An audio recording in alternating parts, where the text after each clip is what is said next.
All right, in this section, we're going to talk about three things. We're going to talk about the cheater technique or faux calligraphy. We're going to talk about how to transfer your designs using carbon paper and how to transfer your designs using an iPad or light pad.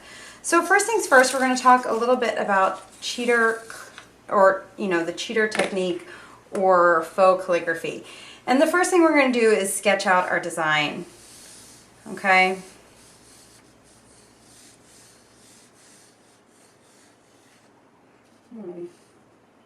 Okay, so we've sketched out our design and we'll take, and again, in this cheater technique, we're not using a brush point. We're using a constant point, or in this case, we're going to use the Sharpie, and we're just going to trace, make sure I'm not, with your Sharpies, you always want to make sure you have a piece of paper underneath so you're not messing up your surface. And so I'm just going to go back over it. And I'm not going to worry too much if it's not precise, because I can always go back and erase any mistakes that I've made.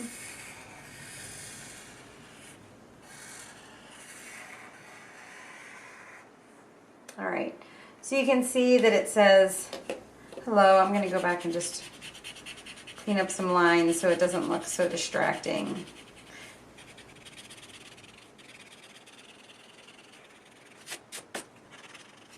It's not perfect, but you get the general idea.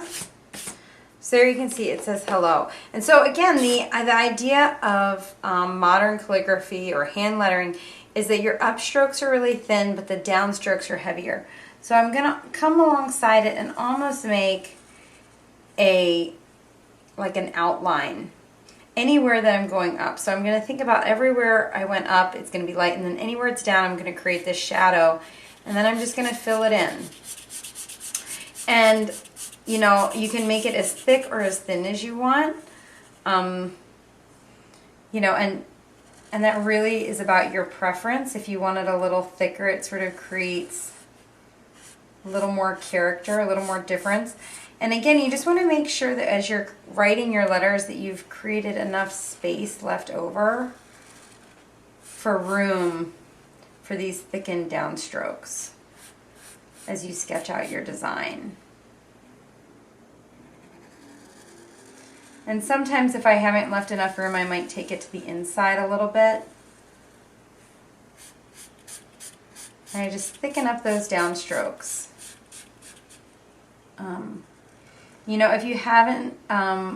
If you don't have the muscle memory to do the up light, down heavy, this cheater technique is a great way to get started and sort of practicing and using the hand lettered look while you're building that muscle memory.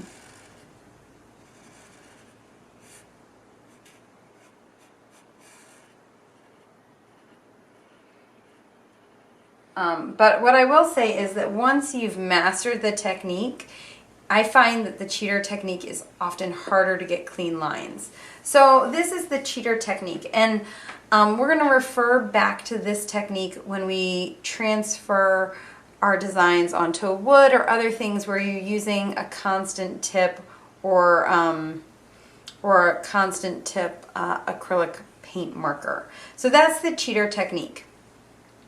So now we're going to take again another design, and we're going to talk about how to transfer your designs using transfer paper. And you might be thinking, why would I want to transfer my design? Like, doesn't this look great as is? Well, if you could see up close, you could see there's lots of pencil marks, there's lots of erasing. The rough drafts, how you get there, can sometimes be a little messy. So I like to do it on a scrap piece of paper, figure out my spacing, figure out my font and arranging and all that kind of good stuff, and then transfer it to a final product. Especially, I really love, and this is just my personal style, I love mixing watercolor with hand lettering. And so I'll often make just a watercolor wash background and then transfer my design on top of it. But you need to be really careful, because if you're erasing on watercolor, you'll also erase the watercolor. So that's why it's a great idea to do your design first and then transfer it on. So first I'm going to show you how to transfer using transfer paper. And if you remember this from the old days, before like you know, a carbon copy. That's what this is. This is carbon paper. You can buy it at Michael's or Amazon. I think it's cheapest on Amazon. You're going to place the shiny side down on the final paper, final copy, and then you're going to place your sketch on top, and then you will just trace on top of it. And just for purposes of time, I'm gonna just do a portion of it so you can see how the carbon paper works. People often ask me in my classes, do you trace the whole thing, like the outline of each letter, or do you just trace in the middle? I personally feel more comfortable just tracing in the middle and then thickening up the downstrokes if you're using cheater technique, or if you're going to go back and, I guess I'll trace the whole thing. I would rather thicken up the downstrokes if you're going to use the cheater technique, or just use the brush technique as I'm going, rather than having all those extra pencil marks that you're going to need to cover with your marker. Because I'm often sort of an ish kind of girl. Like, I'm like, oh, it's close enough. It's ish. It's close-ish. So I don't tend to like to outline the entire thing. I just like to go in the middle, and I don't even worry if I'm like exactly on. I just generally try to trace it and get close and trust that, you know, it's hand lettering and everything's supposed to be a little different each time, and I don't worry about it being an exact copy. I just sort of enjoy the process.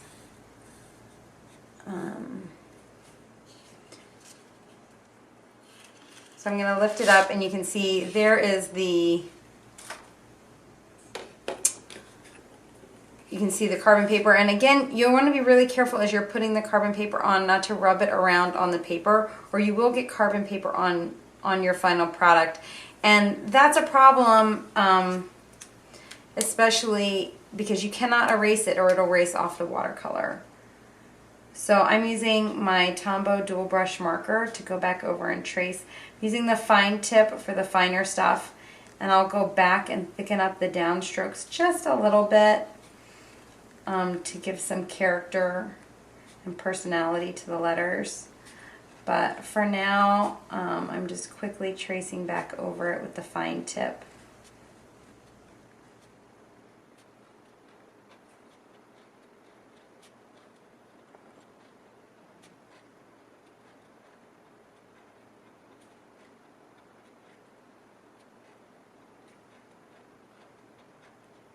And then I'm going to switch to my brush tip. And again, be careful to hold it at like a 45-degree angle so you can really get that thick downstroke. I also really like the Eco Line markers.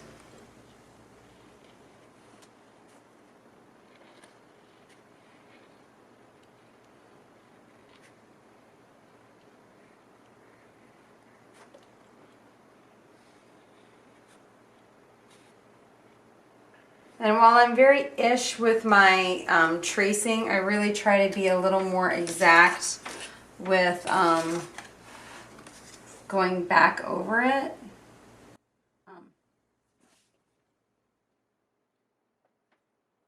You can see how thickening up the downstrokes makes a big difference. So you get the idea. This is the basic technique for using transfer paper. Okay, so now I'm going to show you how to use a light pad or an iPad. I really love this technique using the light pad or the iPad because it's a lot cleaner of a technique. You're not worrying about tracing twice, about having to cover up your pencil lines. You're not worried about putting carbon paper, but not everybody has a light pad, so you know, carbon paper is definitely a cheaper alternative to start. And you can't use a light pad or iPad for every project. This is great if you're transferring paper to paper, but if you're transferring paper to wood, like a sign, you really need to use carbon paper. So I I've got my iPad here. A light pad is super simple. They're about 30 bucks on Amazon. There's a link in the resources under materials. But if you have an iPad, I'm going to show you how to use it as a light pad. So I've taken like a screen capture, and this is just a white photo, and so it's nice and bright. And make sure your screen brightness is turned all the way up. Okay. So I'm going to go over here, and I'm going to select my photos, and I have just a white screen capture on here.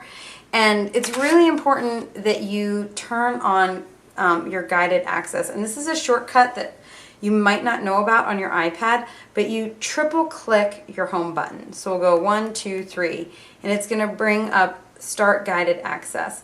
And if you've never done it before, it will bring up a code for you to use, but essentially it prevents you from moving, it prevents the screen from going to sleep.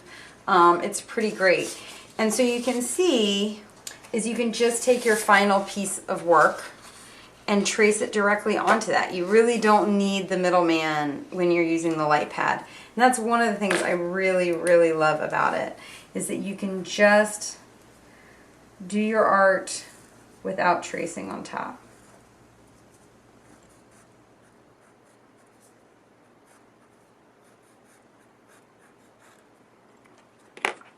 And these are